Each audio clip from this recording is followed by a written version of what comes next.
नमस्कार. आजचा व्हिडिओ हा चित्रसंवादाचा आहे.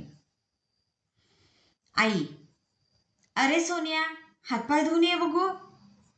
आधी कपडे बदल, मग स्वयंपाकघरात ये. सोनिया, आई राहू दे ना.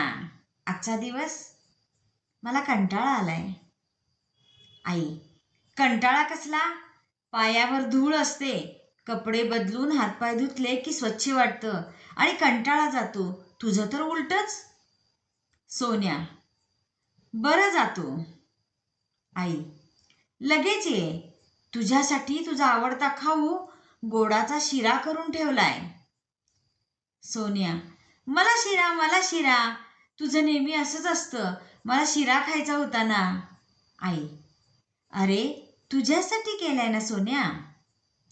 सोन्या कपडे बदलायला आणि हातपाय धुवायला निघून जातो. सोन्याची आई डिशमध्ये शिरा घालून ठेवते. आई, सोन्या, आवरलं का? किती वेळ लावतोस? भूक लागली ना तुला? सोन्या, आलो आलो आई. सोन्या स्वयंपाकघरात येतो. आई, हे घे सोन्या, खा शिरा. सोन्या, वा मस्त, माझ्या आवडीचा शिरा. आई, सोन्या, असं आल्या आल्या गळ्यात पडायचं असतं का? सोन्या, आई, अगं आज शाळेत सरांनी माझं कौतुक केलं. मी सगळी उत्तरं दिली म्हणून ते सांगायला मी तुझ्याकडे पळत पळत आलो आणि तू मला ओरडलीस.